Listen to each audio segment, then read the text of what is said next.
All right, let me make sure YouTube is rolling.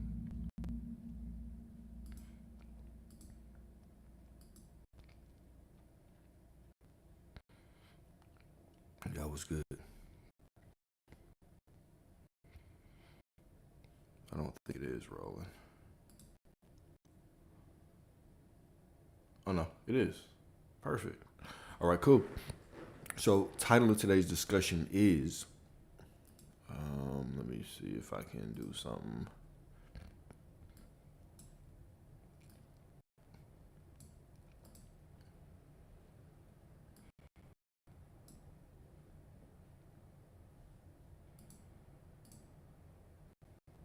Is it? Maybe I made a mistake. Maybe it's actually not.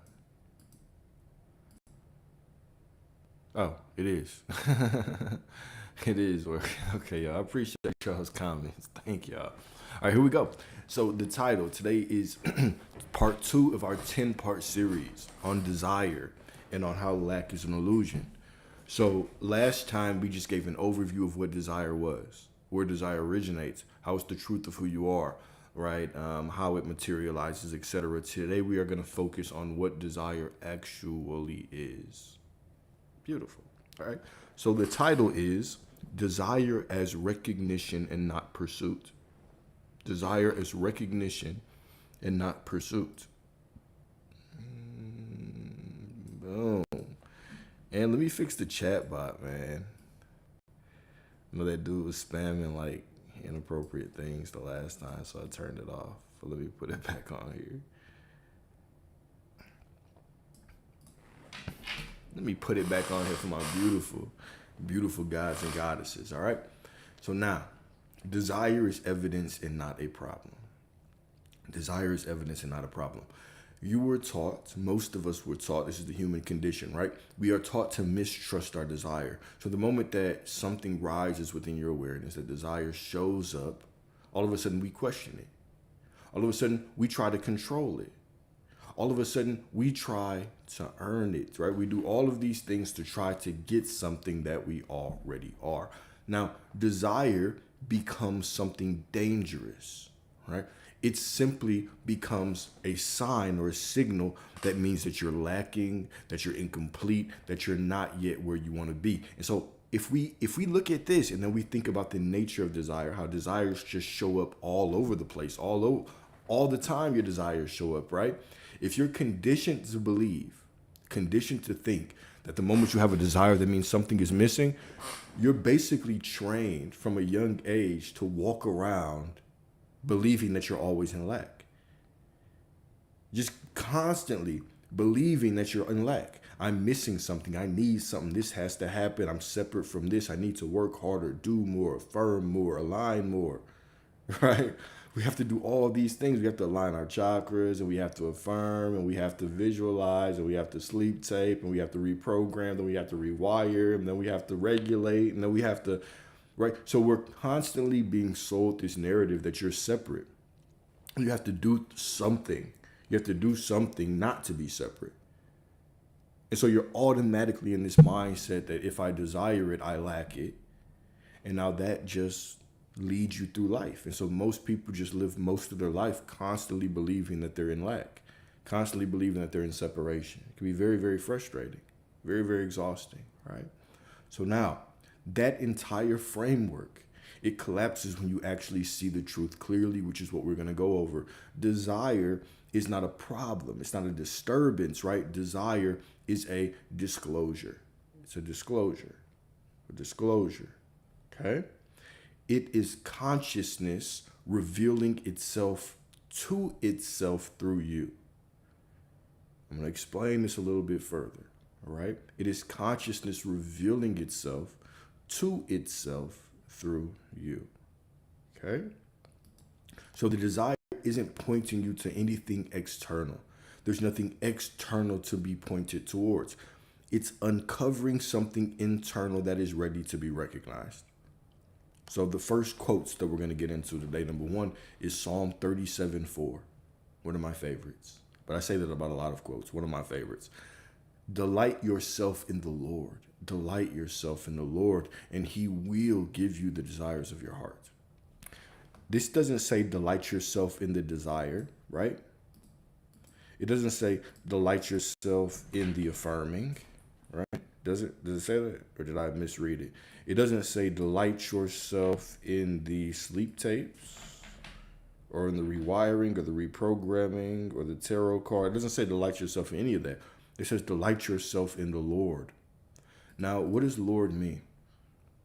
What does the Lord mean? When we hear that in Scripture, what is it referring to? Okay. The Lord. What does the Lord mean? Well, we know the Lord as the law. What's another word for law? We can speak of the law as I am. Okay. We can speak of the law as the truth of who you are, right? The truth of who you are is that I am. I am whatever I say I am. I am that which I desire to be, right? So we can think of it as the law. We can think of it as I am. We can think of it as the truth. We can think of it as awareness. We can even think of it as identity, right? We can think of it as identity, right? So when you delight yourself in the Lord, or in the law, in the truth of who you are, in the knowing that you're everything, and I am that which I desire to be, I am everything, he will give you the desires of your heart. Now, let's talk about something that could be a problem before we get a little bit deeper. Let's say that I'm on this journey for prosperity, for money. I all day, I just feed for the money. As a matter of fact, it'll be easier for me to illustrate this with this specific person. Let's say that you have this specific person, okay, that you're trying to manifest, okay? And you crave them. You long for them. You yearn for them. You need them, okay? So you're constantly trying to find this way to bridge this perceived distance between you and them, right? You see yourself here, and because we've been programmed and trained our whole life to think the desire means something is missing. I got to go harder, work more, do more, align. I've got to reprogram something, right? We're constantly looking for something to get us there, to close this perceived gap, okay? And so now what happens when we hear delight yourself in the Lord, or when we hear you're already everything that you desire to be? All right. Now, here's the truth. When you simply know yourself as everything you desire to be, you can simply rest in that, and everything flows to you, okay? Of course, because you're already everything you desire to be. It's already the truth. Even flowing to you is a concession. It's flowing through you. It's unfolding through you. It already is you, right? Even unfolding is a concession. We make all these concessions to try to explain this in a way that makes sense, right? But stick with your boy. Does it make it easier or more difficult? Now, of course, there's no right or wrong. There's no right or wrong, right? Does it make it easier or more difficult to rest in the knowing that I am that which I desire to be when you empty yourself, when you are like water, be like water? When you empty yourself of and now, see, I've got to be careful with saying this because I know somebody's going to take this and fucking run with it. When you empty yourself of the attachment to that desire, okay? Meaning you're no longer, and when I say attachment, I don't mean you don't want it anymore. I'm saying you're no longer trying to do something to get it. Okay?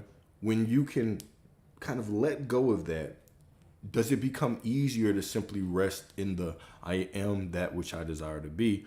Or when you're trying to find the way to get this thing, is it easier to rest in the I am already everything I desire to be? Which one feels lighter? Which one feels lighter? All right, think about that, right? Think about that for a little bit. It can feel a lot lighter when you release that thought, that belief, that false belief, that illusion that you have to do something to get this person or do something to get this thing. That becomes very stressful, right? How do I rest in the knowing that I'm already everything if I don't see it out there? It becomes a task, right? And that's the struggle. That's the thing that a lot of you are kind of trying to ponder, and the wheels are spinning, trying to figure that shit out, right? Because it can be difficult to say. It's like you become double-minded, right? This is and so this is one of those paradoxes, right? This is one of those things where understanding what desire is can help you so much.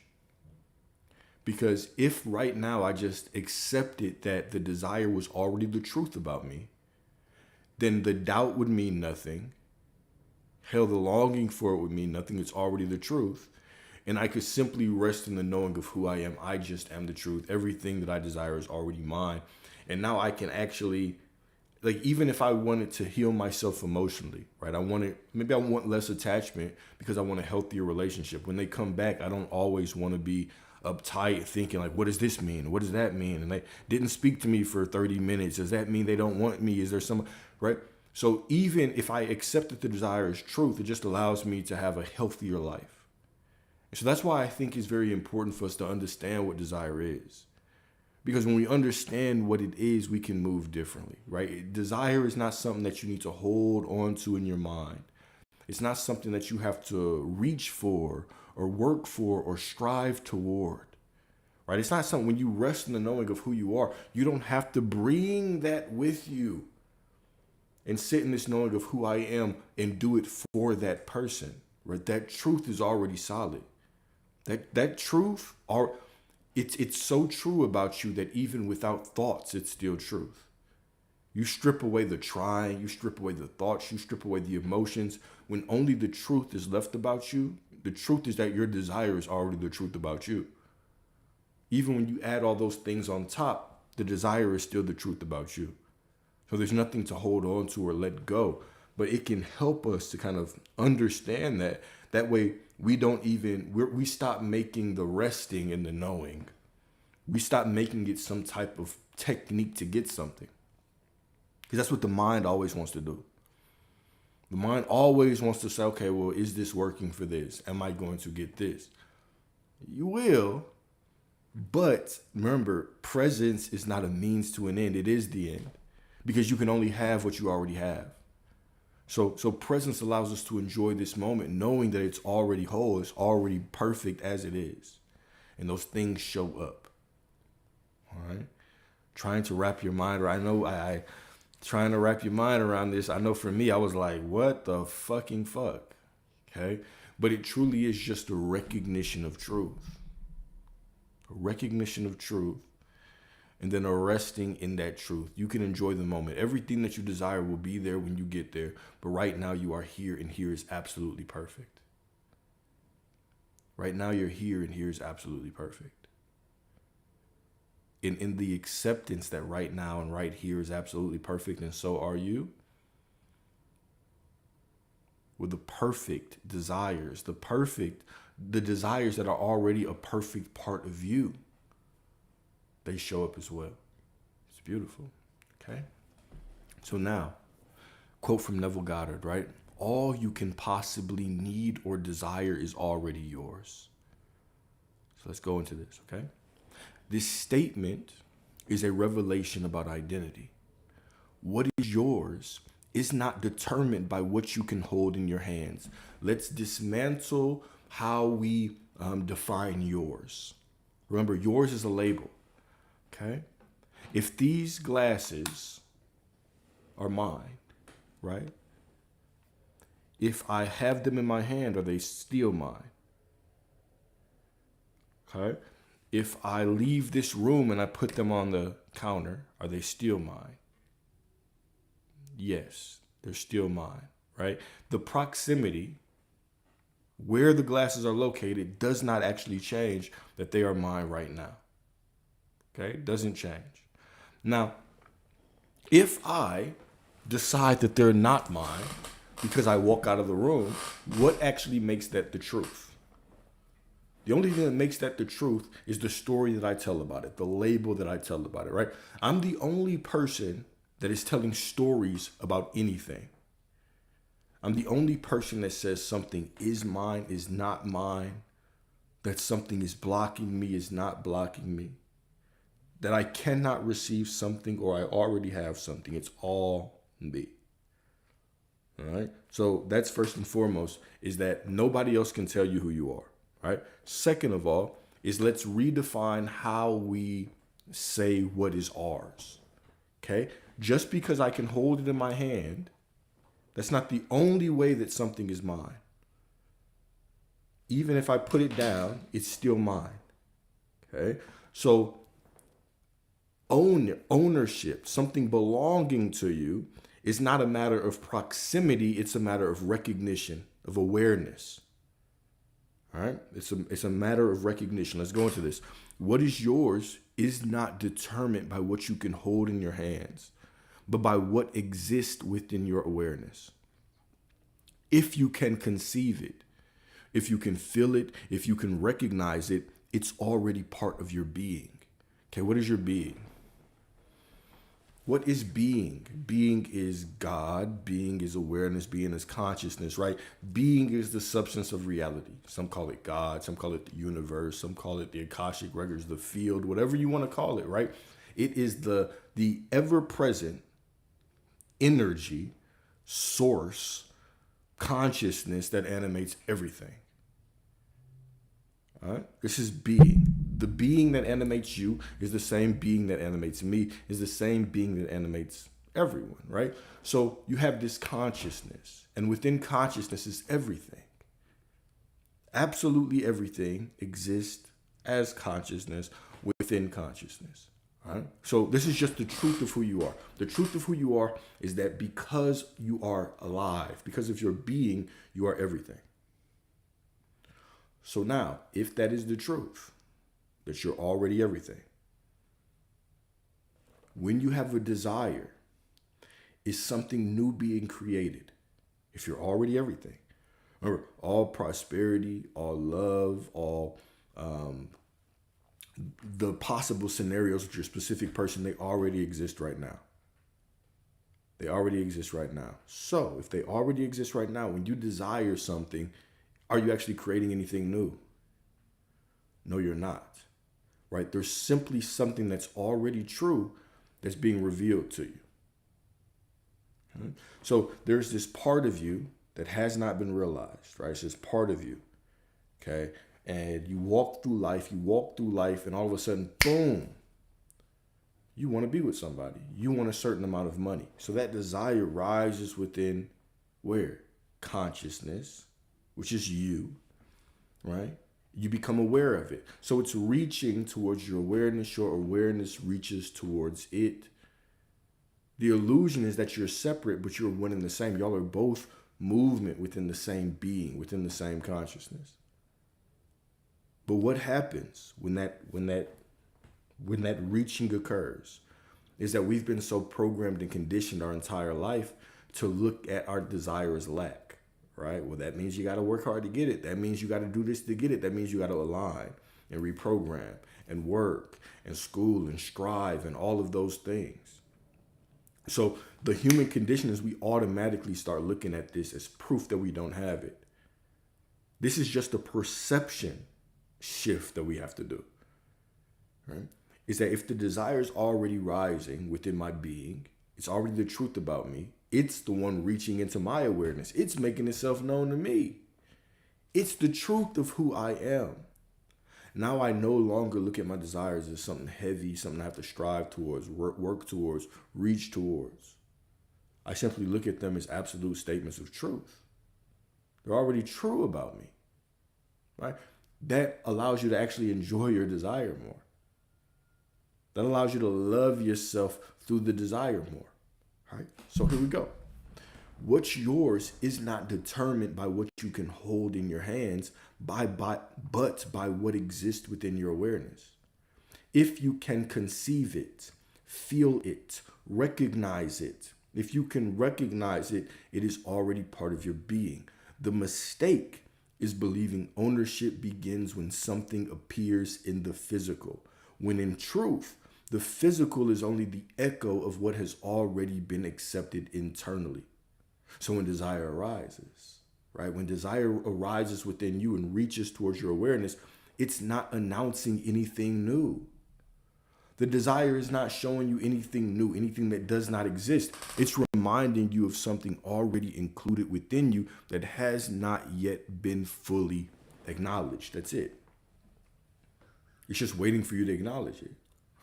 Cool. So to say it's already yours, what that does is that immediately collapses the entire framework of earning, waiting, or becoming, right? We skip all over that. We skip over that framework and we just claim it. Okay, this is mine. This is mine. This is who I am. The desire is proof that I'm already it, right? So that removes time as a requirement and replaces it with recognition. So instead of you having your desire and thinking I have to go through time to get it, your recognition collapses time. Now, whatever you want to do to get that desire, right? Let's say that you want to affirm or reprogram or whatever the case may be. At the end of whatever process you do, there still has to be a recognition for that thing to say, okay, this is mine. And then whatever happens, happens. It shows up in some miraculous way. But it's about you. It's about your recognition that it's yours. It's done. It's mine. The more that you're seeking, right? When you're seeking, you're in the identity of seeking. I am not yet that which I desire to be, but maybe I will be that one day. So we're swapping, right? We're going from seeking to being. I am that which I desire to be right now. The desire is proof. There's nothing more for me to do. And if it's truth, I don't need to hold on to it. I don't need to let go of it. It's just the truth. It's already mine. Okay? It's already mine. So now it removes time as a requirement and replaces it with recognition. Nothing external needs to change for something to be yours in essence, right? In being. Nothing external needs to change, right? For something to be yours in being. Only your awareness of it needs to shift. The only thing that needs to change is your awareness of it. So when you stop measuring ownership through appearance, you're going to begin to see more clearly. You have never been without anything that you truly desire. You've only been overlooking it. You've only been postponing it. You've been denying it, whatever the case may be, in favor of a story that says it must arrive before it can belong to you. That is the story that we're hopping over. That's the story right there that we're hopping over. All right? It's that we're removing that story. We're no longer believing the story that says it's not mine until I see it. We're saying it is mine. And that's why I will see it. Because it is mine. Right? So we completely turn that around. So now, number 2, why desire arises at all. Why does desire even arise at all? Okay? Desire does not randomly appear. It's not accidental. It's not some kind of glitch in your system, right? It is intentional because consciousness is not static. Okay? It is expressive. Consciousness is expressive. Consciousness moves, it unfolds, it experiences itself in infinite forms. And you are one of those forms. You are one of those forms. So, right, when desire arises within you, it is not you wanting something. Your desire isn't just you wanting something. It is consciousness choosing to experience itself in a specific way through your perspective. This is what it is. Right? It is consciousness choosing to experience itself in a specific way through your perspective. This is why your desire feels personal. Doesn't your desire feel personal? It's like, damn, sometimes I look at the desire, I'm like, damn, this shit chose me. Right? This shit chose me. I ain't choose the game. The game chose your boy. Right? This is why your desires feel personal. Because they're not private. Your desire is not private. Your desire is a universal truth. It already exists as a universal truth. It's just localized through you. It's a universe. Okay. Do you understand how profound that shit I just said was? Your desire is a universal truth, just being localized through you. Are you accepting your desire? Are you looking at your desire as a universal truth? That shit is a universal truth. The law of desire is a universal truth. It's just being localized through you. You just become aware of this truth, this universal truth that already exists. All right? Beautiful. Here's a good verse right here. Revelation 22:13. It says, I am the Alpha and the Omega, the beginning and the end. I am. I am. That must be random. Completely random. I am the Alpha and the Omega. What is the Alpha? What is the Omega? Alpha is the beginning, the end, the origin, the finish, the desire, the fulfillment. Right? Have you ever thought about that? Let me turn that off. Right? So even when we think of Alpha and Omega, what if we thought about it as desire and fulfillment? All right? I am the beginning and the end. I am the desire, the fulfillment. I am the beginning and the end. Meaning that the beginning and the end both are in the same place. Let's go a little bit further, okay? So this is not a statement about time. It's not a statement about linear time, the beginning and the end, right? From the literalist view, they'll hear this and they'll think, oh, the beginning and the end, like the creator of the universe and the destroyer, right? No. This is a revelation about totality. The beginning and the end are not separate points on a timeline. Right? Even if you think of infinity as this big old infinity, right? There is no beginning and end. What is has always been. Okay? All that there is has always been all that there is. It was never nothing and then turned into all that there is has always been all that there is and will always be all that there is. There's no development of all that there is. It's final. Okay? So the beginning and the end are not separate points in a timeline. They are contained within the same eternal essence. What is this eternal essence? It's you, source, I am, the universe, whatever you want to call it. But it's you. All right? So the beginning and the end are contained within the same eternal presence. What we call start and finish. What we call desire and fulfillment. Desire and manifestation, whatever you want to call it. These are not two different realities. They're not two different points of time on a linear scale, right? They're two perspectives within the same consciousness.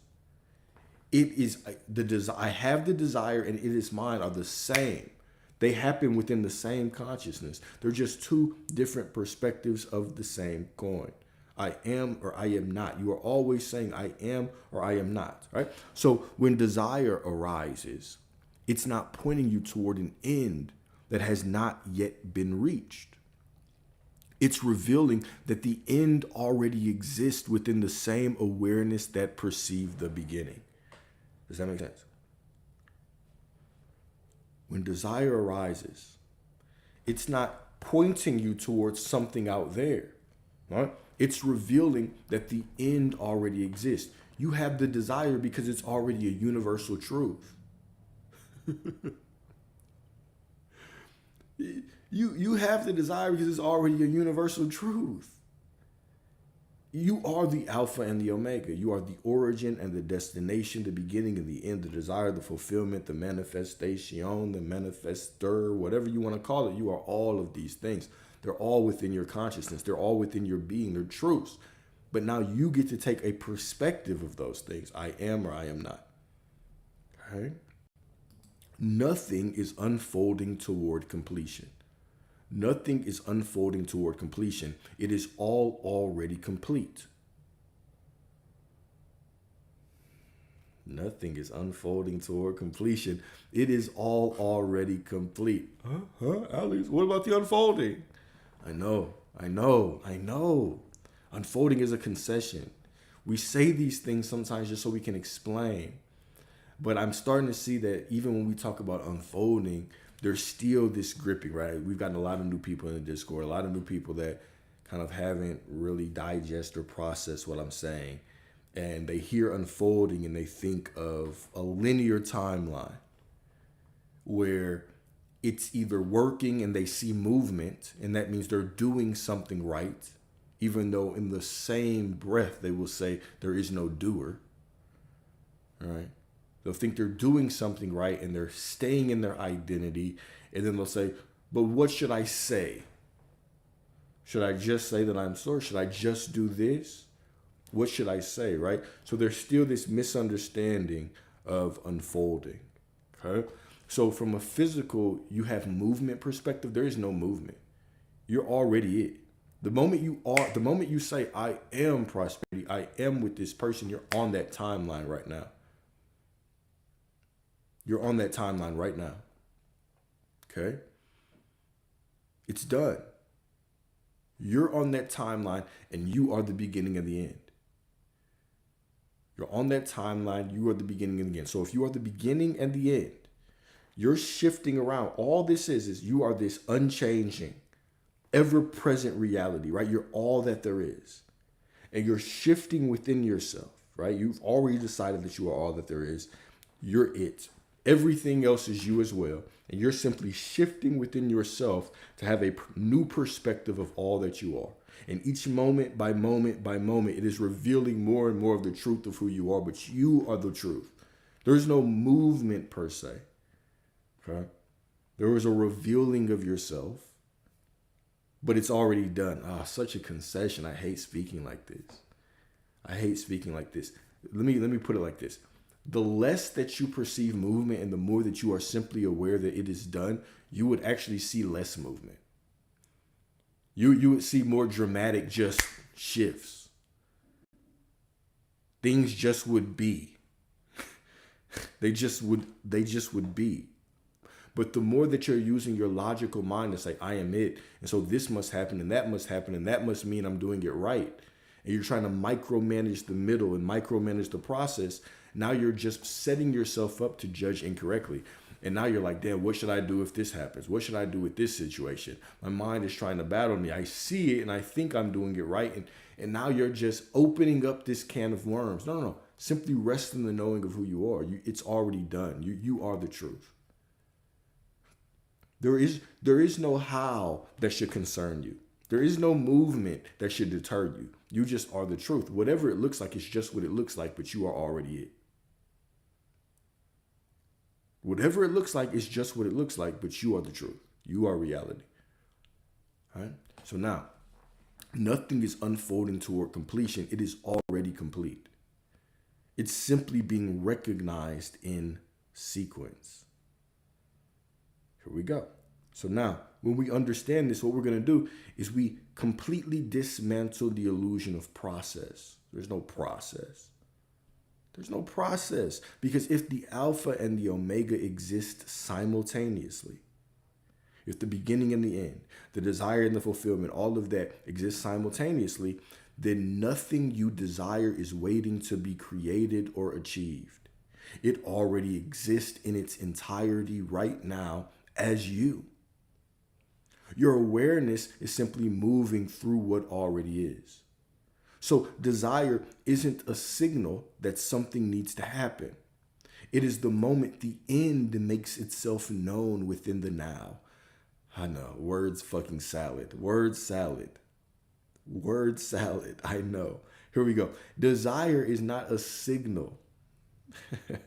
That is a sentence, folks. Ain't it? So desire is not a signal that something needs to happen.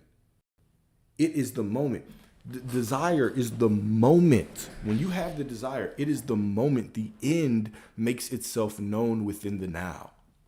Boom. Right? That's it. Cool. So you are witnessing fulfillment.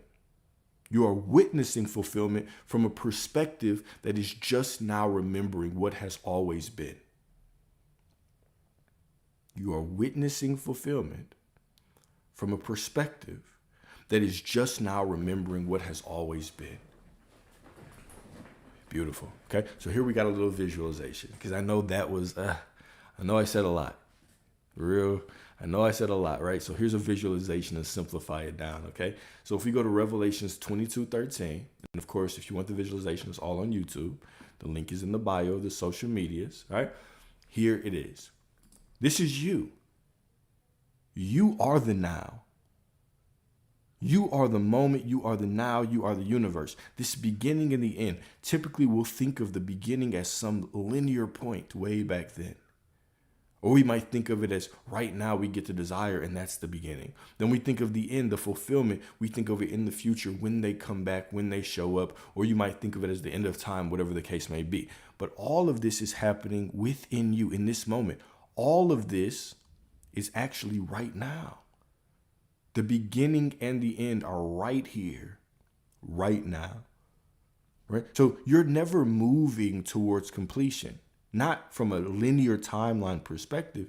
Your awareness of what you are is just moving between, the desire, it's done. These happen within the same conscious, within the same awareness. So your ownership is not based on time. Your ownership is based on the perspective that you take of yourself right now. So if all of this is right here, right now, and it's just the truth, the only thing for you to do is sit your black ass down right here in this moment in the knowing that you are already everything you desire to be.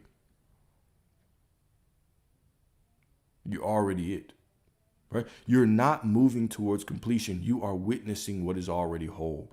Your desire, when you have that desire, you're already simply witnessing what is already the truth, what is already whole, what is already complete, what is already done. There's nothing to do. Okay? There's nothing to do. So let's go a little bit further.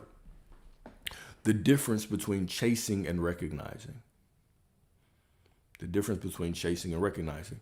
Now, chasing says what? What does chasing say? It says, this is not mine yet. Chasing says, I need to do something to get this. Chasing says, I'll feel complete when this arrives. Right? When this shit arrives, I'll feel complete, right? Or you begin to use all this shit as some tool. You begin to try to use truth as a tool to get something, but truth is not a tool to get. Truth is truth. Truth just is what it is. It's just the truth. Right? Recognizing. What does recognizing look like? If this exists in me, it is already mine in essence. This is where the truth is. The truth is your being, your essence, the I am. Right? You strip away the illusion, strip away the identities, strip away, I am a brother, I'm a son, I'm a whatever, you're a mother, you're a daughter, right? You're anxious, you want it, you don't want it. Take away all that. And the truth is that you have everything already. You are everything already right now. This is the truth. Okay? This is just the truth. It already exists within you in essence, right?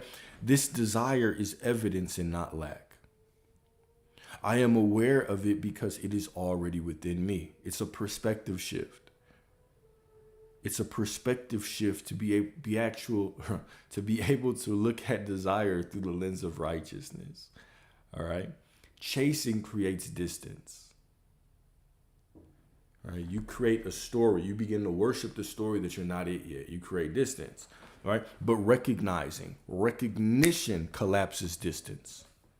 Recognition collapses distance. Chasing reinforces the identity of a seeker. But recognizing that I'm already that which I desire to be restores identity as the source. Are you walking through life primarily as the seeker or primarily as the source? Right now, are you recognizing yourself as the seeker or the source? Okay? So now, a little mysticism to sprinkle up in here. Quote from Rumi, it says, what you seek is seeking you. What you seek is seeking you. What you mean, Rumi? What do you mean by that? Right? It means there is no one-sided desire. There's no one-sided desire. Now, I know it's another concession, but we do this for illustrative purposes, okay? There is no one-sided desire. There is no you here and it there. There is only mutual recognition happening within consciousness. Mutual recognition happening within consciousness. The desire wants you as bad as you want it. That universal truth wants to be expressed through your localized perspective just as bad as you want it. You want that SP? That SP wants your ass just as bad. You want that money wants your ass just as bad. You want to be healthy, that health wants to be expressed through you just as fucking bad. It yearns for you. It needs you. It loves you. loves you, loves you, loves you, okay? There is only mutual recognition happening within consciousness.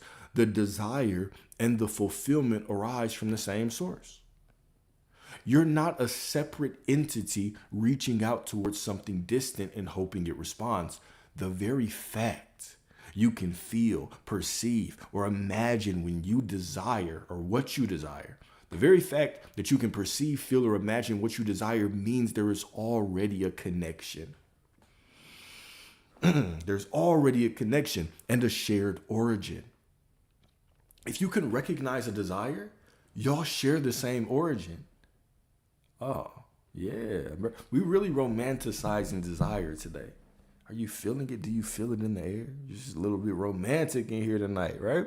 The desire, you share the same origin with your desire. It's a mutual recognition. That desire wants your ass. It couldn't wait to reveal itself to you.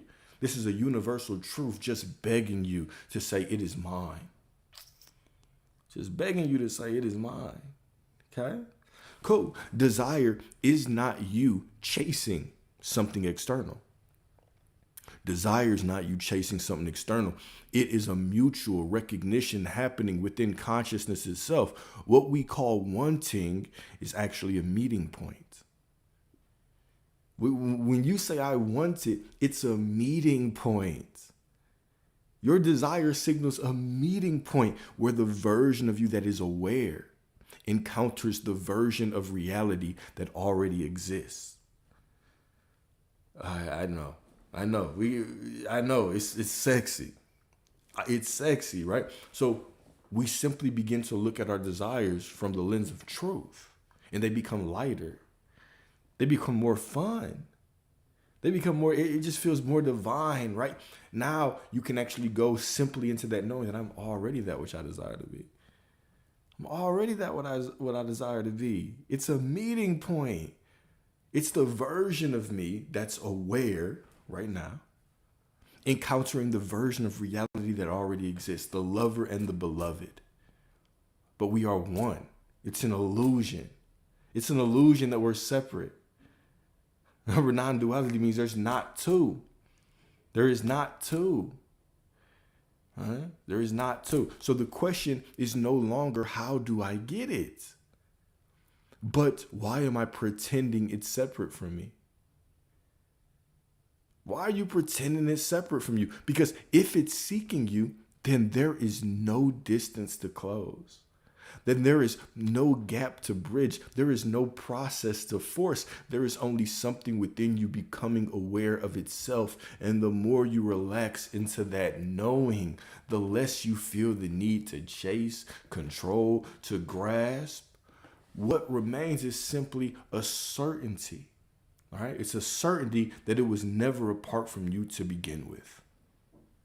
Oh, isn't this divine? Isn't this beautiful?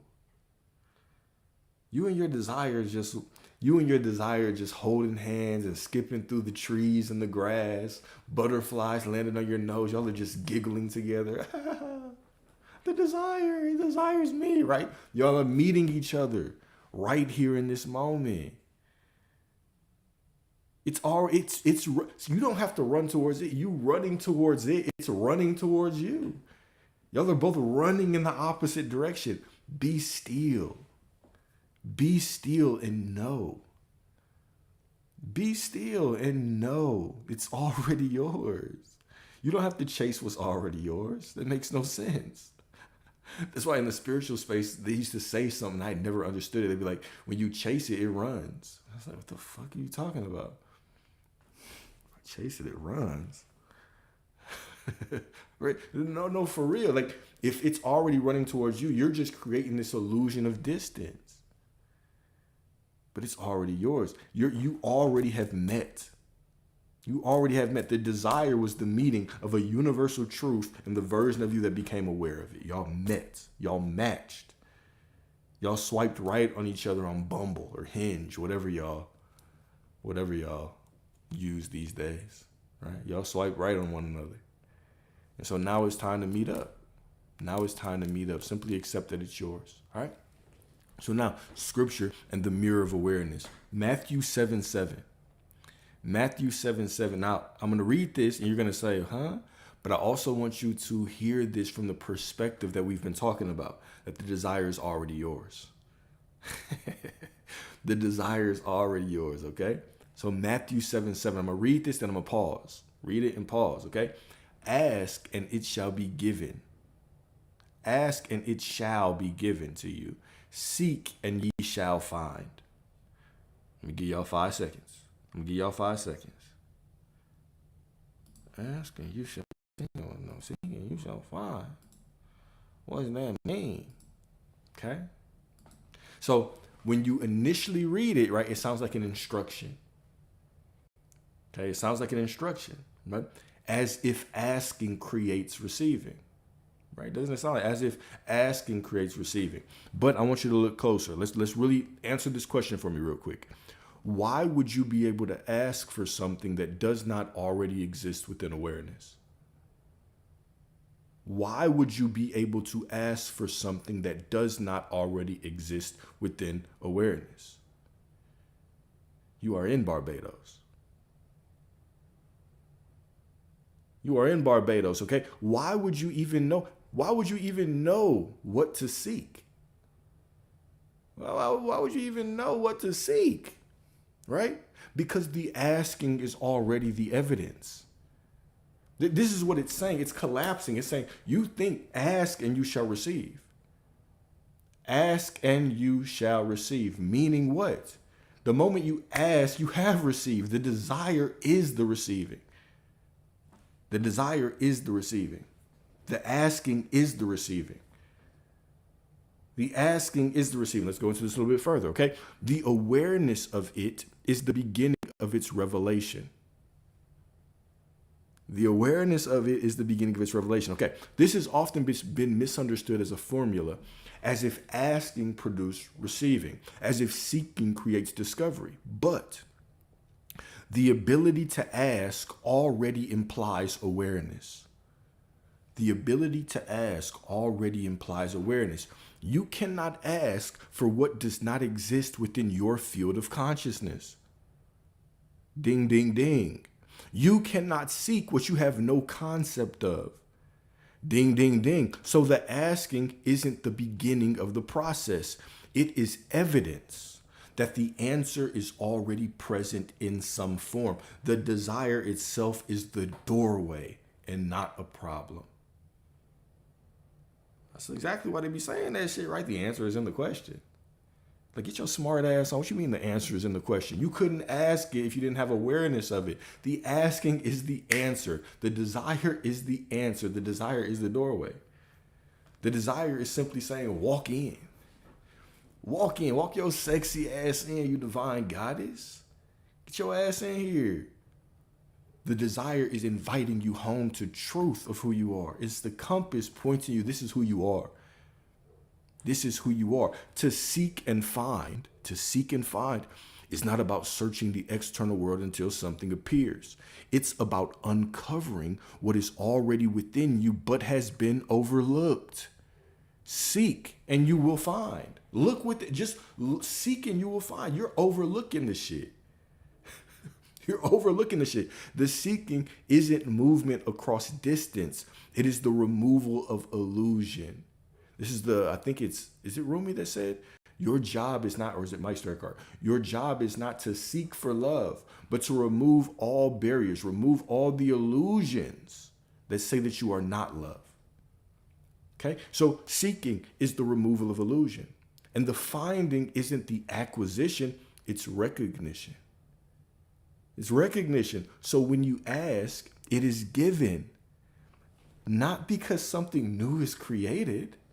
Not because something new is created. Because something already true is allowed to be seen. It's all about you. It's simply about your acceptance of truth. It's beautiful. Beautiful. These motherfuckers 2,000 years ago, they were on us. They might have been on to something.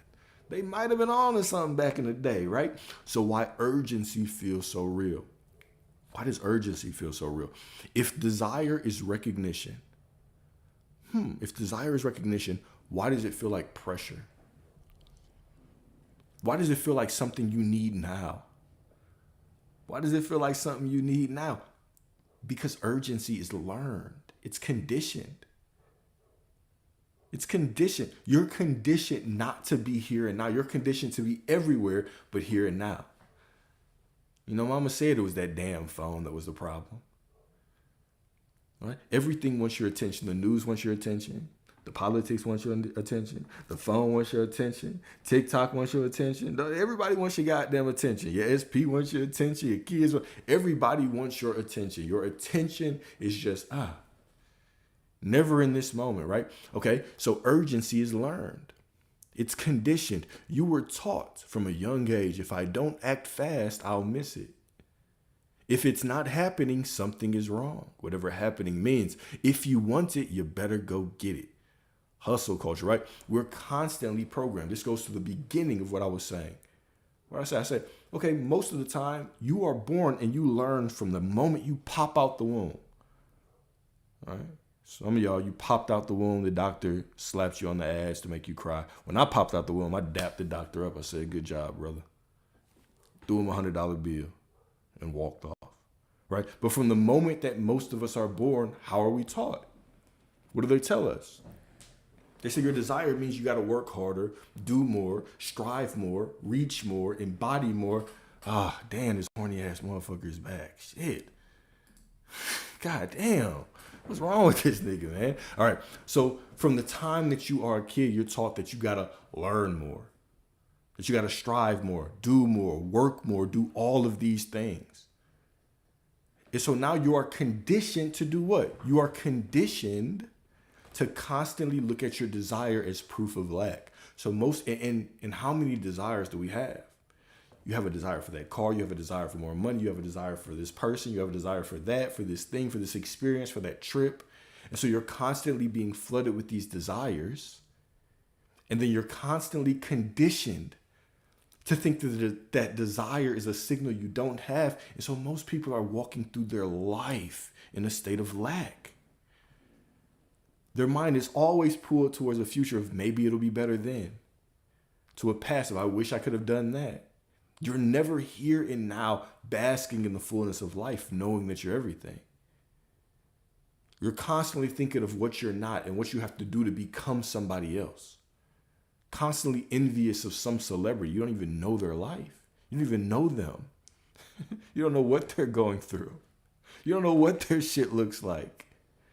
Right? Constantly looking outside of ourselves. Constantly worrying about everything except for this moment. And then wondering why this moment always feels fucking miserable. Wondering why this moment never feels like it's enough. So we've been conditioned. So the moment desire arises, all of a sudden our nervous system just reacts. Our body reacts.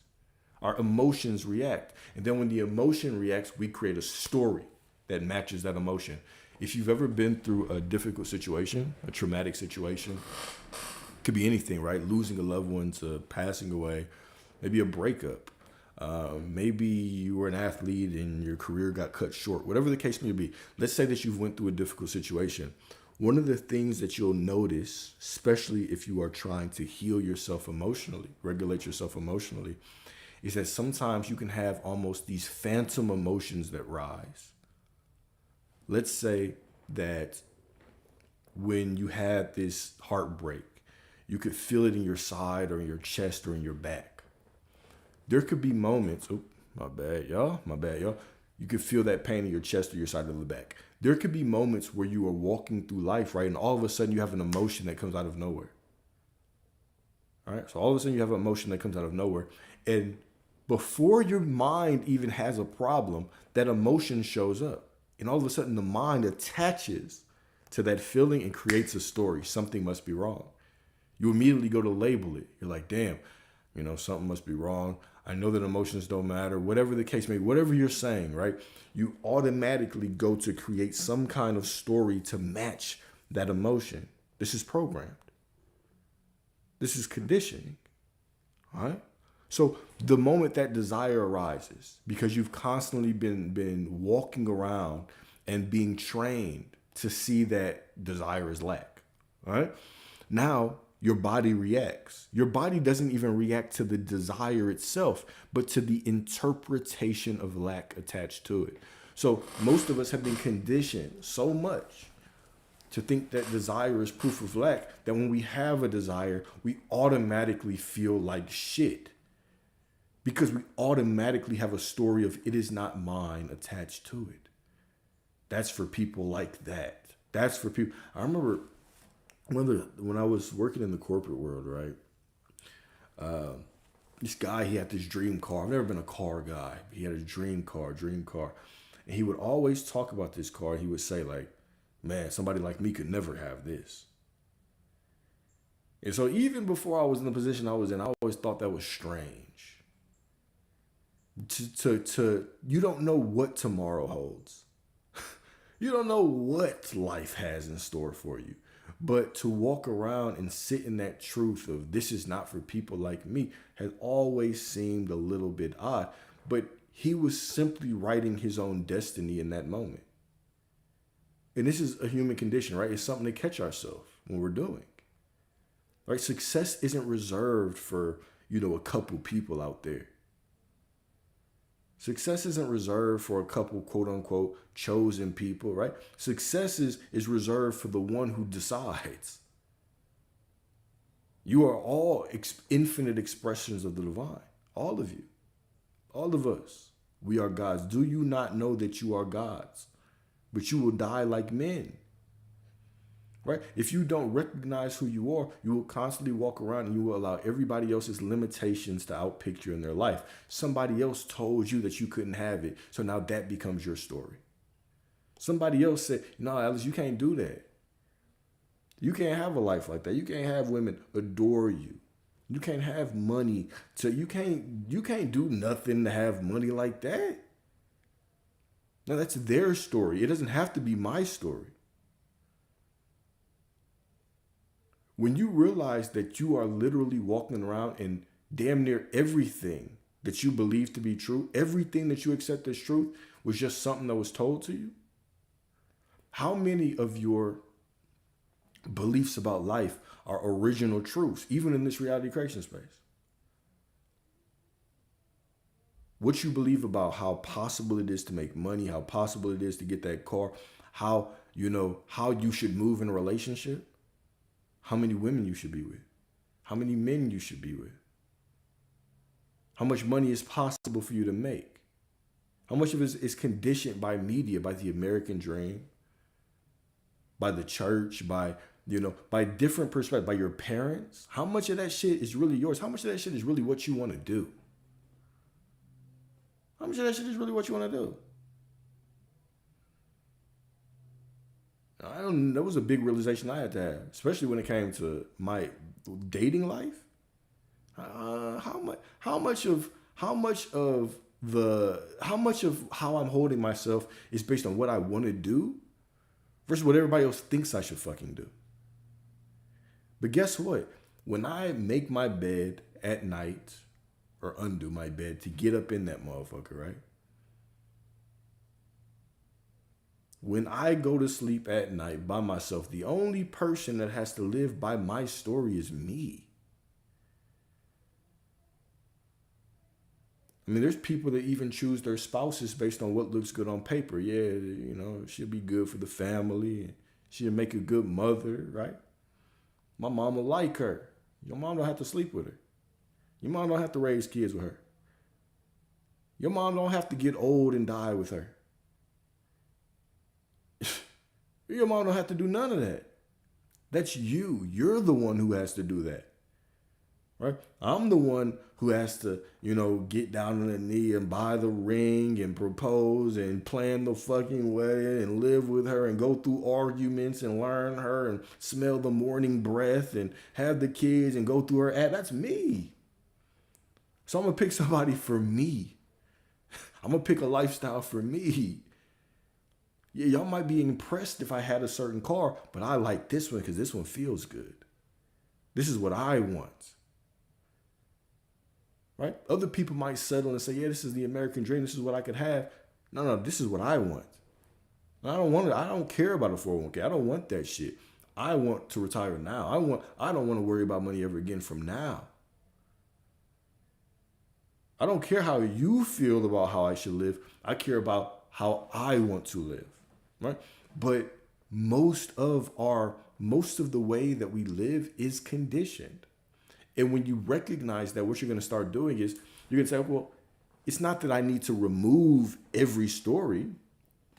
It's that maybe I should just start picking and choosing which ones actually vibe with me.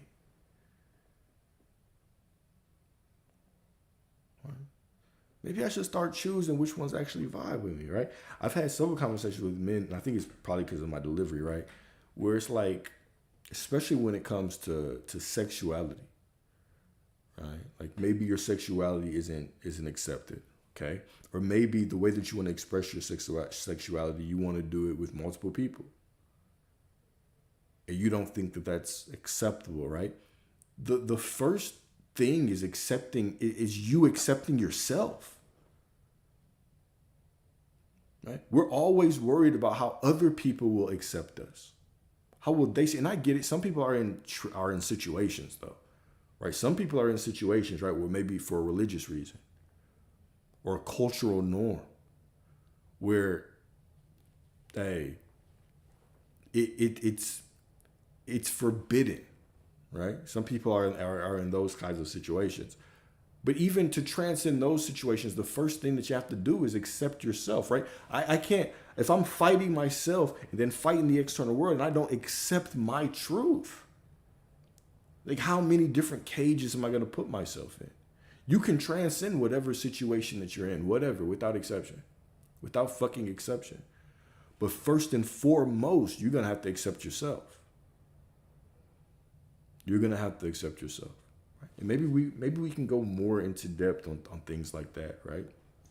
Stuff like, sexual orientation, sexuality, wanting multiple partners, right? No, it comes off. I remember when I used to talk about how I liked women, man, I used to get so much pushback in the DMs.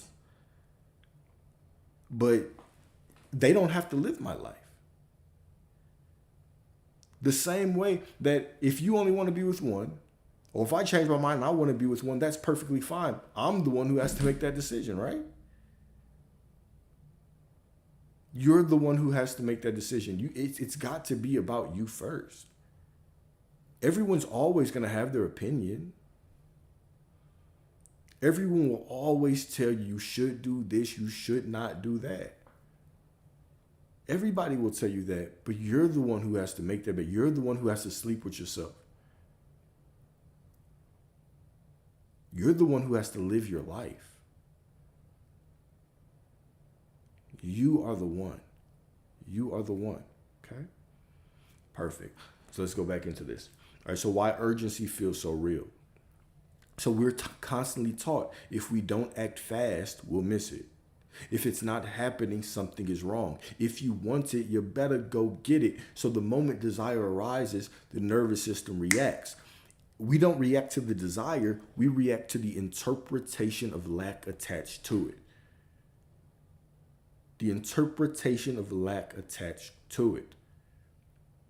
If you remove the story of not having, because remember, if the desire is already the truth about who you are, it's not being created, it's already the truth about who you are, then all you have to do is remove the story of not having it. Some of y'all is like, do I have to claim it as mine? It's already yours. It's already the truth. You just got to stop saying it's not yours. Go live your life. Do whatever. It's yours automatically. You've just been pretending it's not. You got to stop pretending it's not, all right? So you remove the story of not having and the urgency dissolves. What remains is what? Clarity. Curiosity. I wonder how this is unfolding from moment to moment. Natural movement.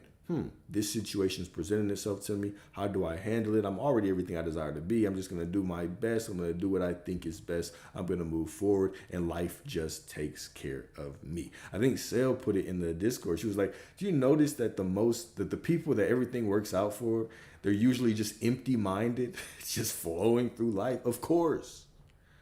If you remove thought, you are still that which you desire to be. When I say be present, I'm not saying be present and sit around hyper focused on your specific person or on this money or whatever. I'm literally saying you're enough right now. And all those things will be automatically added to you. Just by you being. Just by you being. Right? I think it was Sell. Maybe. Sell. Was it Sell? Somebody else check for me. But yeah, it's you see these people that are just taken care of, right? It's the other side. Gotcha. Wonderful, wonderful, wonderful. Yeah, somebody tag Chrissy. Okay. So the fork in the, I think it was in the reflection questions chat. I think it was in the reflection questions chat. I think so. Right. So now, the fork in the road. The fork in the road. So now we have two paths that emerge after you get this information. Path A is the pursuer, the path of the pursuer. The pursuer interprets desire as absence. You're still moving by the conditioning of the world. You interpret desire as absence. You feel urgency, anxiety, pressure to keep up to having that thing. Right? You're constantly you feel anxiety and pressure, right? You struggle and say, oh man, I can't be anxious to have it, but you get anxious in trying to even keep it. You're constantly trying to pursue, right? You take action from incompleteness.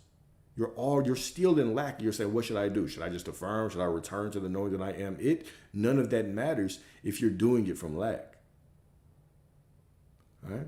You measure progress through time. It's movement, breadcrumbs, birds before land. It looks like it's working out. It doesn't look like it's working out. I saw a movement. I must have messed up. Just judging yourself. It's exhausting. You're better than that. You're more divine than that. You don't have to do that. Okay? What does this create? When you live life like this creates burnout. This creates attachment to the story. You rehearse the story of the striver for so long that you can't rest. It's very difficult for you to rest. Right? You're in constant evaluation of how close am I? How close am I to this? Am I doing it right? Am I affirming it right? Am I visualizing it right? Am I feeling it right? Am I in the right am state? Am I knowing that I'm God enough? You become addicted to movement but never arrive. You become addicted to trying, but you never arrive. You never just arrive at I am everything I desire to be right now. I am enough right now. Okay? And now path B is the recognizer. Beautiful path, the recognizer, right? The recognizer sees desire as evidence. Desire is evidence. The recognizer feels grounded. They feel aware. They feel open in the knowing that they're already everything. The recognizer moves naturally and not desperately. What is there to be desperate about when I'm already the truth? When the truth is already me, it's what I am. I already am that which I desire to be. I already have it. It's here. And just because I can't see it don't mean I don't have it. Because I can't see it just means I just can't see it. But it's still mine, right? The recognizer does not measure fulfillment through time. They know they are fulfillment. Okay? So when you actually are resting in this path, what does this create? This creates peace before manifestation. This creates detachment without suppression. The detachment from striving, the detachment from trying to get meaning, get validation for who I am from the moment. Right? Detach from that. This moment doesn't have to show me anything for me to know who I am. I just am that I am. I just am that I am. Right? And this creates quote unquote alignment without force. Manifesting is your natural state. Manifesting is natural. It should be easy. It should be flowing. It's not work. It was never meant to be a step-by-step process. It was simply meant to be a recognition that you are that which you desire to be right now in the present moment and move through life. That's it. It became capitalized off of affirmations and sleep tapes and all that shit. But you don't need any of that. Jesus did not, go outside and sing Lazarus, wake up from the dead, right? Wake up from the dead while he was sleeping, right? He didn't get everybody to join in. He didn't have to robotic affirm for it. He simply said, remove the stone. And it was done. Right? None of these ancient teachers are telling you to go to sleep and play music. Go to sleep and listen to some strange man telling your ass that you are whole and complete and divine until you wake up and you'll get something. And no, it's actually quite insane when you think about it. But whatever, right? What pays the bills pays the bills. What pays the bills pays the bills. But this is your natural state. You can do all those things, but you don't need them. We got to stop gripping those things as a lifeline and understand that you're the only lifeline. This present moment is your lifeline. This present moment is the reset button. This present moment contains everything that you desire. It's it. It's all right here. Right? So now, whenever you are resting as this recognizer, you're going to stop chasing reflections and start embodying truth. Beautiful. Okay? Let me see if this dude's still spamming. Yeah. All right. My dog was horny. My God. Ooh-wee. I would hate to see his laptop history, his search bar history. All right, here we go. Consciousness experiencing itself through you. Consciousness experiences itself through you. All right, here we go. You're not separate from what you desire. You are not separate from what you desire, okay? You are the vantage point through which it is being experienced. It says springtime.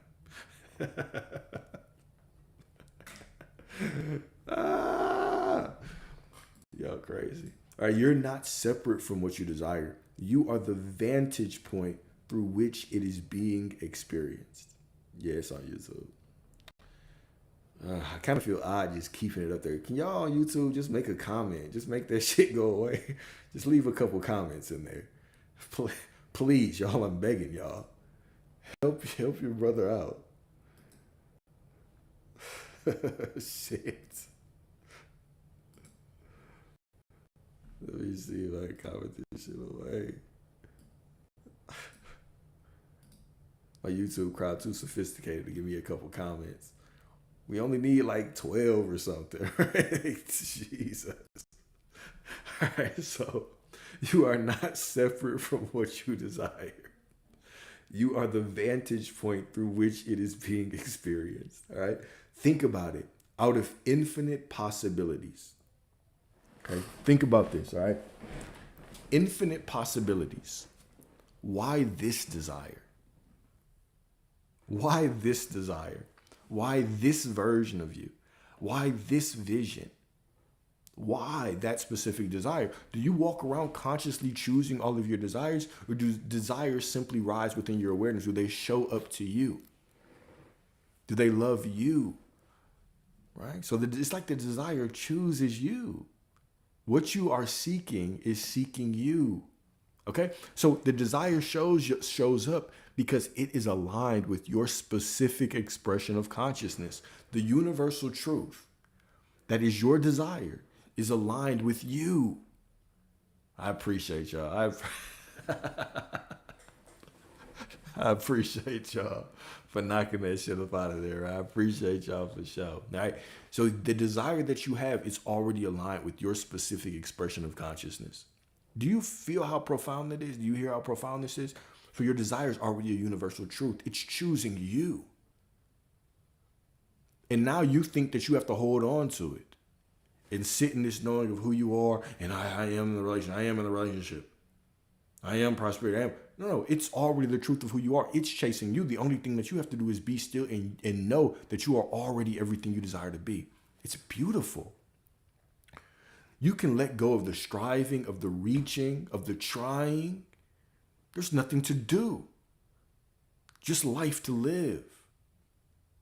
There is nothing to do, just life to live.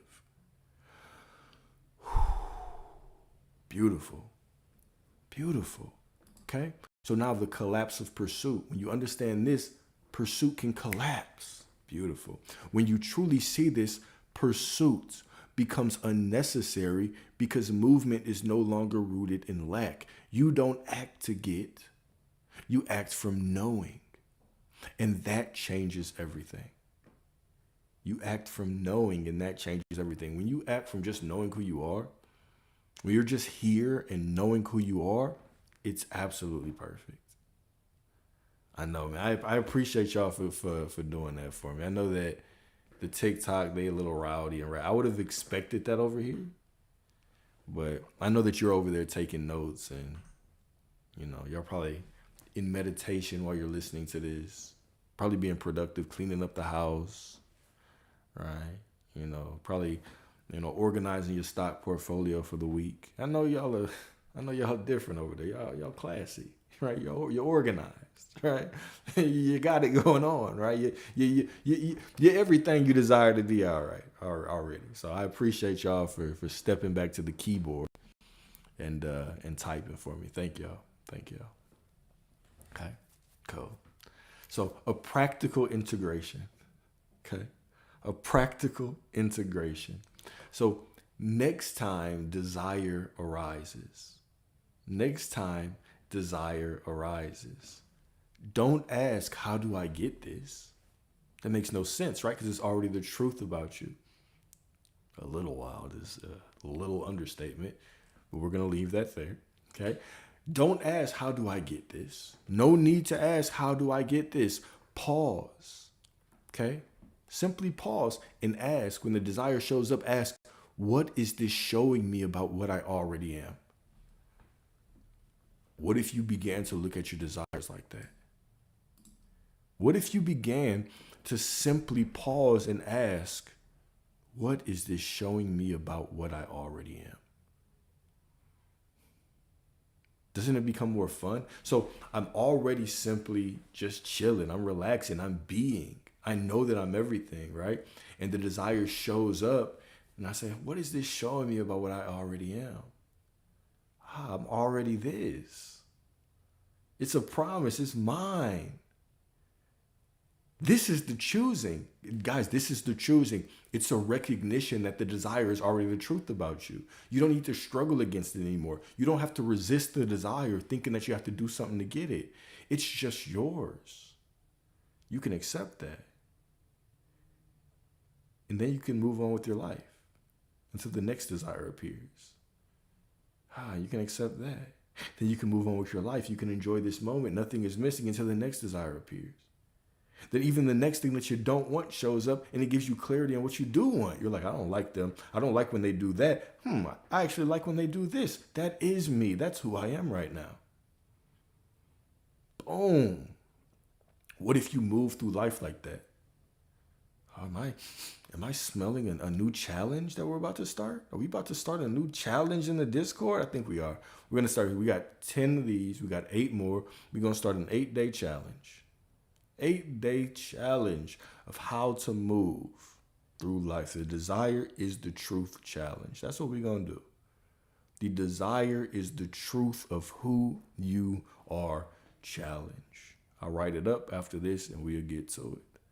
But what if you move through life like that? Just simply enjoying this moment. I'm present. And every time I had a desire, I simply asked, what is this showing me about what I already am? Full stop. It's showing me that this is the truth. And now I simply continue to move through life until the next desire. And if I don't like something, what would I prefer? Maybe I just want it to go away. Maybe I don't care. Maybe I want it to be meaningless. Either way, that's a desire. It's just showing me what I already am. So I accept that and I move forward. Beautiful. Can you feel the shift in that? Just that simple change of how you look at desire. Can you feel the shift? Okay. Now, all of a sudden, the desire, it goes from tension. Like in automatic, you have a desire. You're like, I don't really like it. I need to do this. What do I have to do, right? There's tension there. Now it's just awareness. It's awareness of a truth. Right? Instead of chasing it, right? It's just a recognition of what I already am. Begin to use your desires as proof of who you already are. Proof of what you already are. Look at your desire as proof. Okay? And then let that be enough. Let that be enough. Right? What changes if every desire is already fulfilled and you're simply becoming aware of it? You're simply becoming aware of a universal truth. Would you still rush? Would you still rush? Would you still doubt? Maybe you would, but would you still honor the doubt? Let me ask a better question. Would you still honor the doubt? Okay? Would you still honor the doubt? Would you still measure your worth by its arrival? No, you would measure your worth by the desire itself, by just who you are right now. I'm already the one who is the fulfillment of the desire. And this changes everything. This changes everything. Because now I am that which I desire to be no matter what. This is what it means when we say that I am that which I desire to be. No matter what. Okay? Or would you relax and actually allow life to do what it does as a reflection of what you already know? I love it. I fucking love it. I fucking love it. All right. So in closing, desire is not your enemy. Desire is not your burden. Desire is not something to control or suppress. Desire is the voice of consciousness revealing itself through you. Desire is the voice of consciousness revealing itself through you. So the next time it arises, you don't got to chase it. You don't have to question it. You don't have to shrink from it. Just recognize it. Recognize it. Because when you stop treating desire as something to pursue, you're going to realize it was never ahead of you. It was always within you, just waiting to be seen. Your desires are just waiting for you to actually see them differently. See yourself differently. Your desire is a signal. Hey, look at yourself. Look at who you are now. Recognize who you are now. Beautiful. Beautiful, beautiful, beautiful, right? I am that I am no matter what. I am that I am no matter what. Cool. I don't comment on that because you should try these. Desire to be transcends from an affirmation. Most of the chance to convince themselves they are it. Exactly.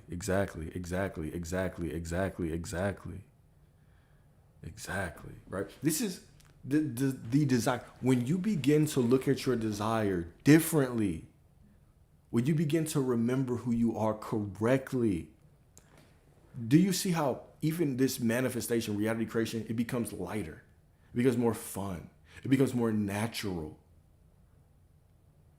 Life becomes a play.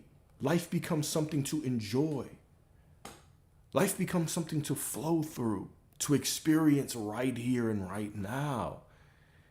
It was never meant to be something that you work through and affirm through and fight through and struggle your emotions through and regulate yourself. Your body regulates its damn self.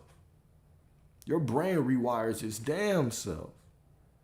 You are simply meant to be still and know. Be here and know that you are source. Have fun with the desires. Have fun with life. Enjoy the game. Enjoy the play. Love it. Right? Love it. Life and death are in the power of the tongue. Those that love it. Delight yourself in the Lord. Delight yourself in the law. Delight yourself in the truth that you are everything you desire to be. Delight yourself in it. Do you hear me? Delight yourself in it. That is the key. That is the key. And when you actually begin to just allow this to be natural,